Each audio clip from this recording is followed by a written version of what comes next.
Hello नमस्ते। आज हामी हेर्ने हो एउटा खास पारासाइट नाम हुकवर्म। नाम सुन्या होला हुकवर्मको। हाम्रो लोकालिटीमा पनि कमनली यसका पेसेन्ट्सहरू भेटाउँछन्। हुकवर्म एक किसिमको इन्टेस्टाइनल इन्डो पारासाइट हो। यसको साइन्टिफिक नेम एन्साइलोस्टोमा डुओडेनेल। हुकवर्म यहाँ डायग्राममा देखाएको यो जुन इमेज हो यसमा दुईवटा सानो सेतो कलरको सफ्ट वर्म लाइक एनिमल देखिरहेछ। इन्टेस्टाइनल वालमा आफ्नो एन्ट्री बेन्ट गराएको अनि एन्ट्री इन्जर्ड गराएको, यसले पेनिट्रेट गराएछ। यो वर्म आफ्नो एन्ट्री यसरी बेन्ट गराएर राख्छन्। हेर्दा यो हुक जस्तो देखिन्छ, त्यसैले यसको नाम राखिएको हुकवर्म। यो हुकवर्मको सिस्टमेटिक पोजिसन हेर्ने हो भने यो फाइलम निमेटहेलमिन्थिस अन्तर्गत आउँछन्। निमेटहेलमिन्थिस अथवा एस्के हेलमिन्थिस अन्तर्गत elongated cylindrical dioecious worm like क्रिएचर्सहरू छन्। यसको class Nematoda.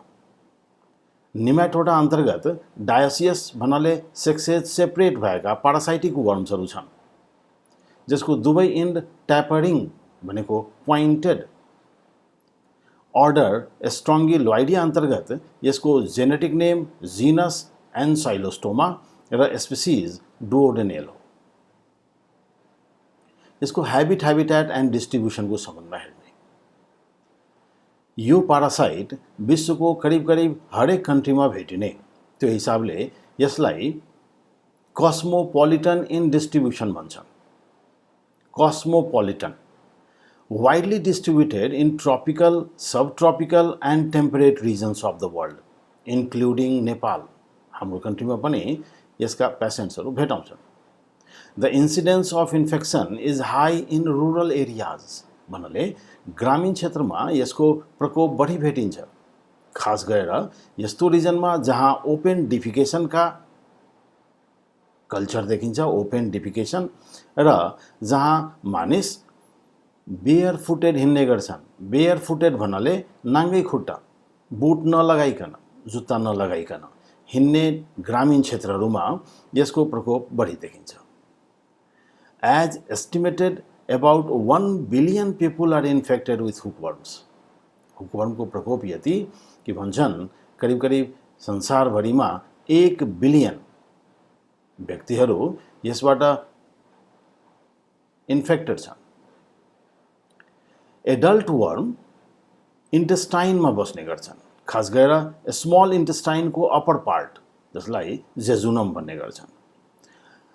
Jejunum infected पर्सनको jejunum अथवा अप्पर पार्ट अफ स्मल इन्टेस्टाइनमा भेटिने, त्यसै हिसाबले यसलाई भन्छन् इन्टेस्टाइनल इन्डो पारासाइट। यसले जुन रोग लगाउँछन् त्यसलाई भन्छन् एन्साइलोस्टोमियासिस।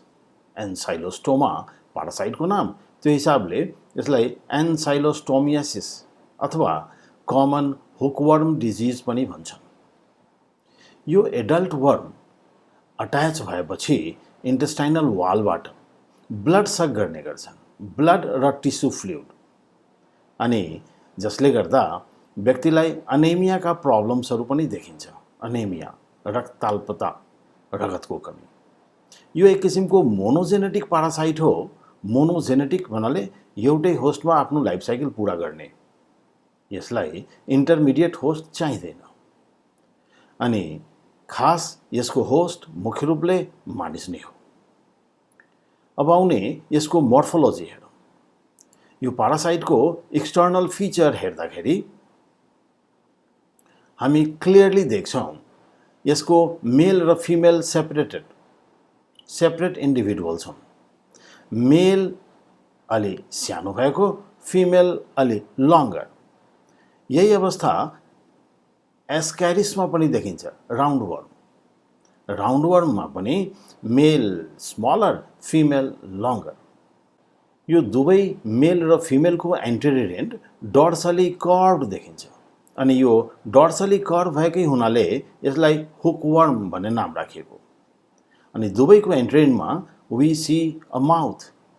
माउथभित्र कटिङ प्लेट्स अनि त्यहाँ पोइन्टेड हुक लाइक टिथ, जसको मद्दतले इन्टेस्टाइनल वाललाई काट्ने र ब्लड सक गर्ने काम गर्छन् यिनीहरू।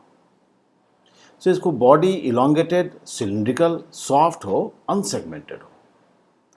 मेलको पोस्टेरियर एन्ड हेर्ने हो भने यो अलिकति वाइड देखिन्छ अनि यसलाई भन्छन् कपुलेटरी वर्सा। यसमा काइटिनस रेजहरू छन् र यहाँ क्लोकल एपर्चर पनि देखिन्छ।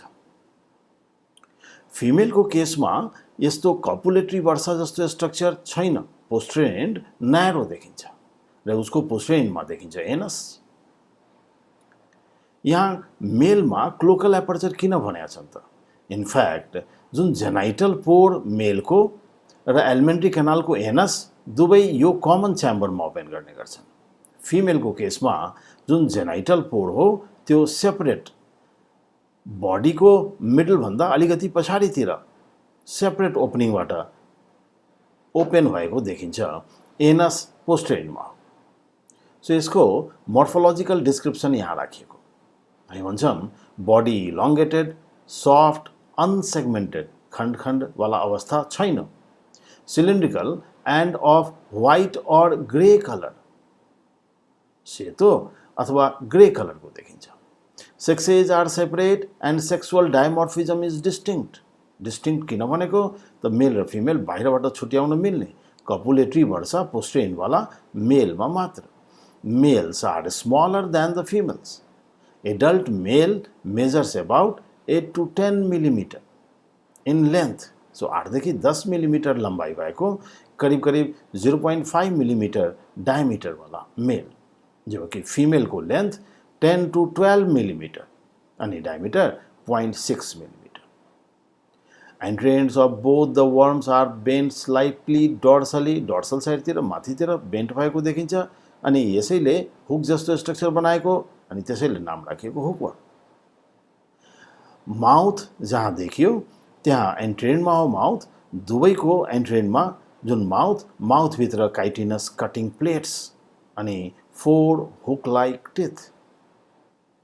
Posterior end of male expanded as umbrella, umbrella जस्तो फैलिएको जुन देखिन्छ यसलाई कपुलेटरी वर्सा भन्छ। अनि यो कपुलेटरी वर्सा त्यहाँ क्लोकल एपर्चर अनि क्लोकल एपर्चरबाट निस्केको दुईवटा कपुलेटरी स्पिक्युल्स जुन कपुलेसनको बेलामा मद्दत पुर्याउँछन्, रिप्रोडक्सनमा मद्दत पुर्याउने। अनि यहाँ कपुलेटरी वर्सामा काइटिनस रेजहरू पनि छन्। मेलको केसमा जेनाइटल पोर र एनस दुवै कमन च्याम्बर क्लोकाम ओपन गर्ने गर्छन्, जबकि फिमेलको केसमा जेनाइटल पोर र एनस सेपरेट। अब आउने यसको लाइफ साइकलको कुरा गरौँ। Life cycle, hookworm monogenetic parasite हो। सुरुमै भने यसले आफ्नो लाइफ साइकल एउटै होस्टमा पुरा गरिहाल्छ, यसलाई इन्टरमिडिएट होस्ट चाहिँदैन। अनि जुन adult worm, adult parasite infected पर्सनको स्मल इन्टेस्टाइनमा बस्ने गर्छन्।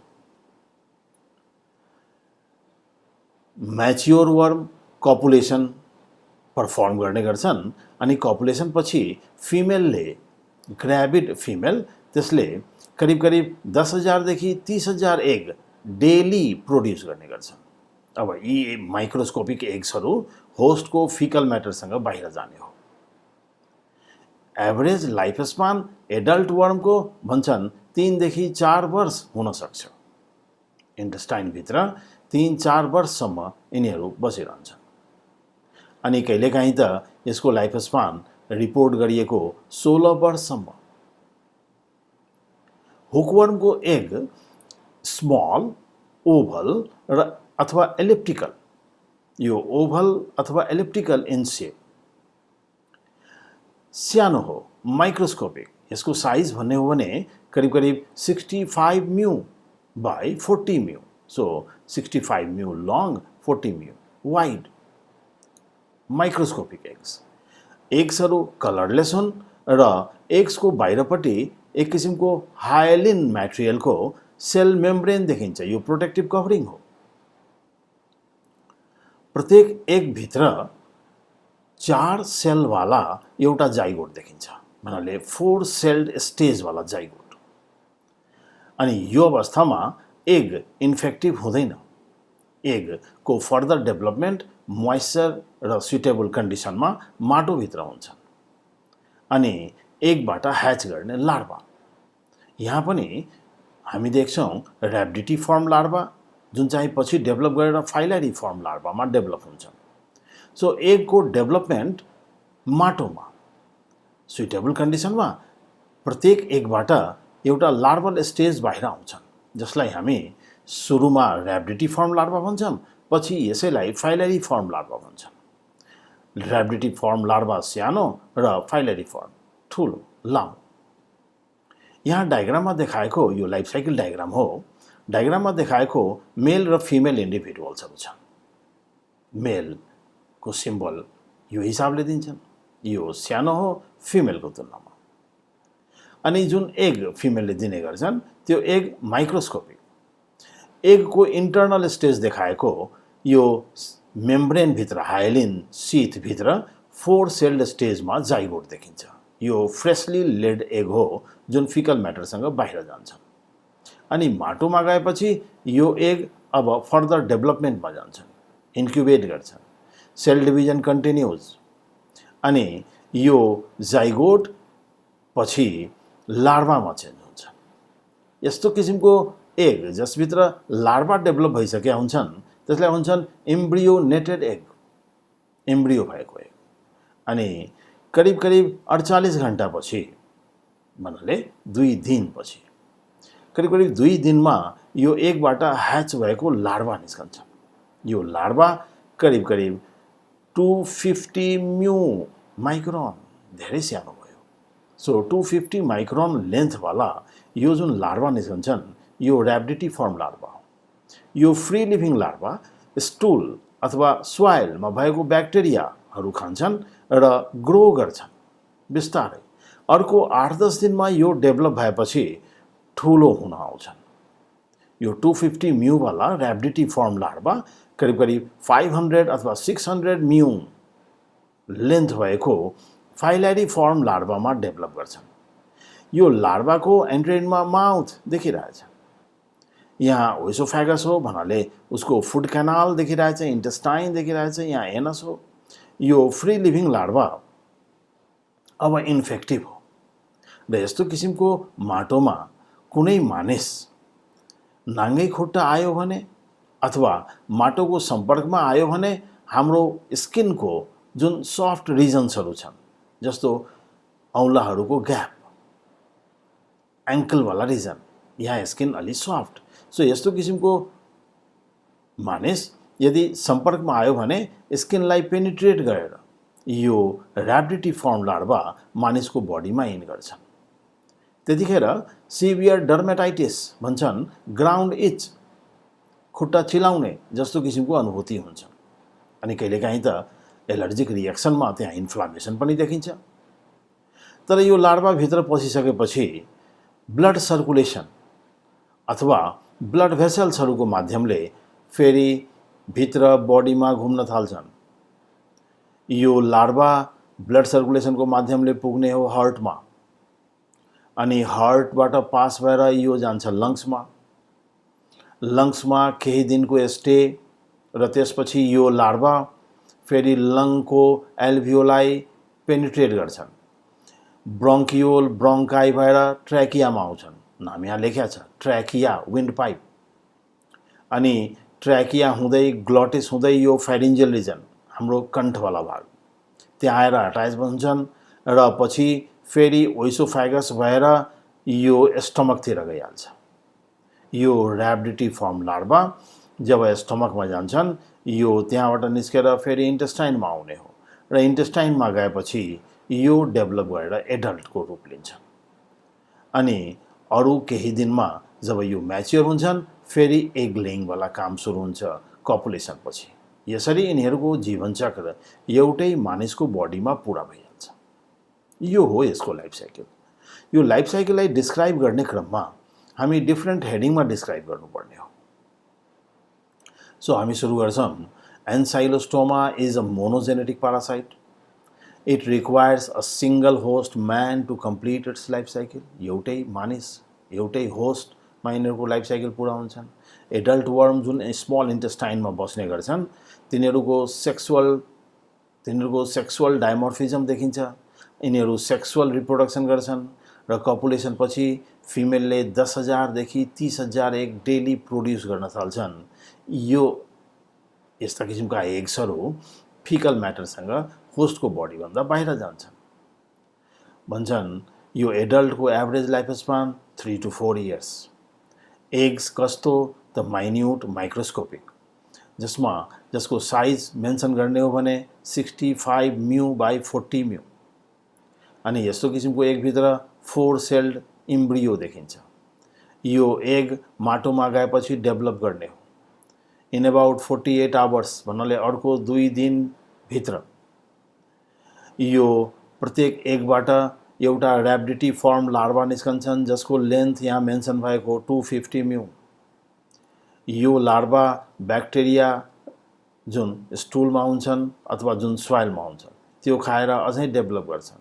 अर्को 4-5 दिनमा यो फाइलरी फर्म लार्भामा डेभलप गर्छन्। 500 to 600 mu long, so size almost double अथवा त्योभन्दा बढी। यो फाइलरी फर्म लार्भा इन्फेक्टिभ हो अनि यो डेभलप गर्नलाई एगबाट फाइलरी फर्म लार्भा डेभलप गर्नलाई करिब 8-10 दिन जति लाग्छ। लार्भा अब फिड गर्दैन तर यो एलाइभ भन्नाले जीवित रहिरहन्छ सेभरल विकसम्म। सेभरल विक भन्नाले केही दिनसम्म यिनीहरू सर्भाइभ गर्छन् र कुनै मानिसको इन्तजार गर्छन्। यदि कुनै मानिस नाङ्गै खुट्टा त्यस्तो माटोमा आयो भने लार्भा पेनिट्रेट गर्ने हो स्किनलाई र भित्र ब्लडमा गइहाल्छन्। यतिखेर नै ग्राउन्ड इचिङवाला प्रब्लम आउँछन् जसलाई डर्मेटाइटिस भन्छन्, चिलाउने जस्तो फिल हुने। कहाँ हुन्छ त यो? फिट अथवा ह्यान्डको जुन सफ्ट स्किन हो त्यो गएर पेनिट्रेट गर्छन् लार्भा आफै। अनि बडीमा पुगेपछि यसको development within 24 hour of infection 24 घण्टाभित्र लार्भा भेन्युल्सहरूमा पसेपछि यो सर्कुलेटरी सिस्टमको मद्दतले हार्ट हुँदै लङसम्म पुग्छ। लङबाट यिनीहरू फेरि माथितिर जान्छन्। नेचुरली यतिखेर एल्भियोलाईलाई पेनिट्रेट गर्ने हो, त्यहाँबाट ब्लिडिङ होला। अनि पासिङ थ्रु ग्लटिस यो कहाँ पुग्छन् त? ट्र्याकिया ग्लटिस हुँदै फेरिङ्सको रिजनमा, फेरिङ्स कण्ठवाला रिजन हो। अनि त्यहाँबाट फेरि यिनीहरू बाटो पाउँछन् ओइसोफेगस हुँदै एस्टोमकमा आउँछन् र यो एस्टोमकमा गएपछि अब फेरि जेजुनमतिर जाला। यसले माउल्टिङ गर्छन्, यो 4th माउल्टिङ हो लार्भाको। अनि यसले एउटा टेम्पोररी बकल क्याप्सुल अट्याचमेन्टको लागि डेभलप गर्छ जसको मद्दतले यो इन्टेस्टाइनल वालमा गएर अट्याच हुन्छ। लार्भा जेजुनममै रहिरहन्छ अनि अर्को 2-3 हप्तामा यो म्याच्योर हुन जान्छ। म्याच्योर एडल्टले अब रिप्रोडक्सन गर्ला र लाइफ साइकल कन्टिन्यू गर्छ। सो इन्क्युबेसन पिरियड भन्नाले एगभित्र गएपछि यहाँ त एग जाँदैन, यहाँ त पुरै लार्भा नै पेनिट्रेट गरेर आउँछन्। सो आफ्टर इन्फेक्सन सिम्पटम देखिने सम्मको पिरियडलाई हामी भन्छौँ इन्क्युबेसन पिरियड। भन्नाले जर्म इन गरिसक्यो अनि रोगको लक्षण देखिया छैन, त्यो पिरियड हो इन्क्युबेसन पिरियड। अनि हुकवर्मको केसमा इन्क्युबेसन पिरियड करिब 6 वीक्स भन्नाले 1.5 महिना जति। पैथोजेनेसिस रोगका लक्षणहरू के हुन्छन् त? Disease caused by hookworm is called ancylostomiasis अथवा यसलाई हुकवर्म डिजिज पनि भन्छन्। अनि यसमा कुन पार्ट्सहरू एफेक्टेड हुन्छन् त? पहिला स्किन, फेरि लङ्स अनि त्यसपछि इन्टेस्टाइन। कम्प्लिकेसन्सहरू कस्ता आउँछन् त? Lesions and inflammation of skin, छालामा घाउ अथवा इन्फ्लामेसन स्वेलिङ देखिन्छ। अनि यो जुन डर्मेटाइटिस इचिङवाला प्रब्लम हो त्यो पनि, यसलाई एन्साइलोस्टोम डर्मेटाइटिस भन्छ। स्किनमा इचिङ, त्यहाँ allergies, inflammation, bleeding and wounds in lungs, लङ्सको एल्भियोलाईलाई पेनिट्रेट गर्छन्, त्यो हिसाबले त्यहाँ लङ्समा ब्लिडिङ देखिन्छ। हेर्दा टिबी जस्तो सिम्टम तर भित्र यो पारासाइट लुकेको। वुन्ड्स इन इन्टेस्टाइनल वाल, इन्टेस्टाइनको वालमा घाउ, किनभने यो वाललाई पेनिट्रेट गरेर बकल क्याप्सुलको मद्दतले, टिथको मद्दतले, कटिङ प्लेट्सको मद्दतले इन्टेस्टाइनल वाललाई काट्छन् र रगत सरासर तान्या हुन्छन्।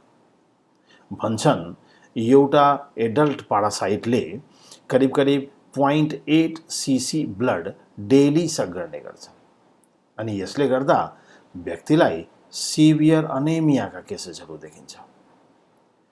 अनि यो रेगुलर कटिङ र ब्लड सकिङले गर्दा स्टुल विथ ब्लड त्यो पनि देखिन्छ। यो ब्लड स्टुलसँग पनि बाहिर आउन काम सुरु हुन्छ। विकनेस गराउँछन्, एब्डोमिनल पेन, पेट दुख्ने, डायरिया, लुज मोसन, इस्नोफिलिया र फाइनली डेथ समेत हुन सक्छ। सो पैथोजेनेसिसमा डिफ्रेन्ट सिम्टम्सहरूको कुरा गर्छौँ हामी। अनि मोड अफ इन्फेक्सन के हो त?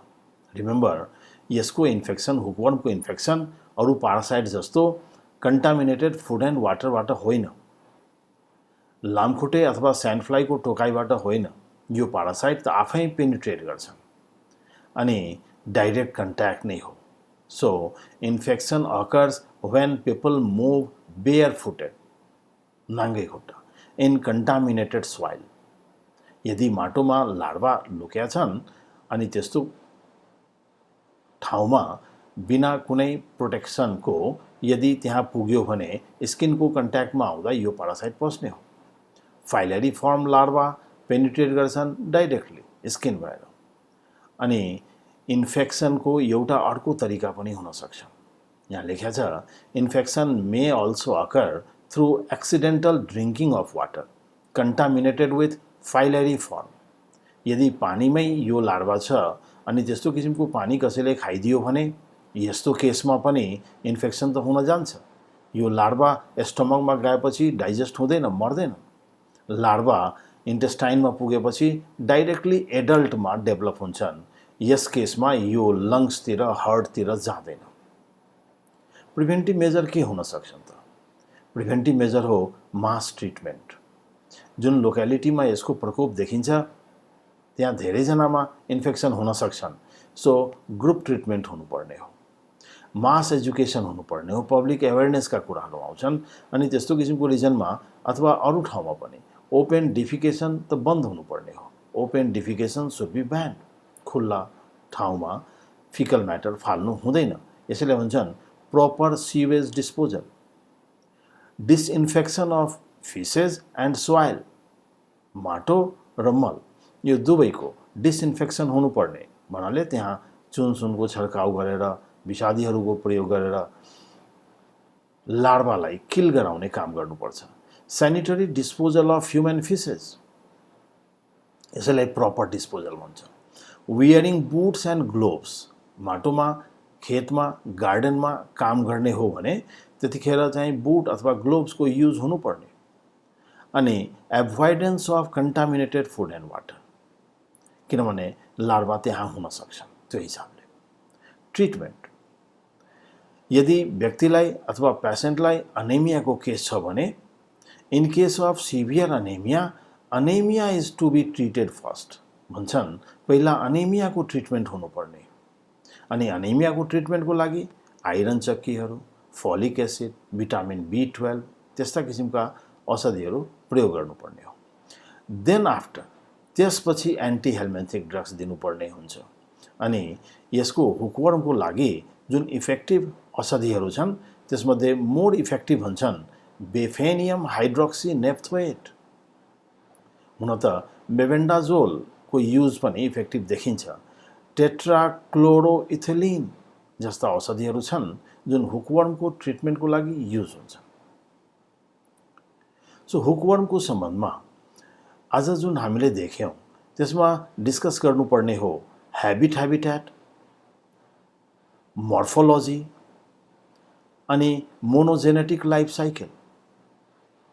प्लस हामीले देख्यौँ pathogenesis, incubation period, mode of infection, prevention र फाइनली ट्रिटमेन्टका कुराहरू। आजलाई यति नै। आउने भिडियोमा छिटै भेटौँला। धन्यवाद।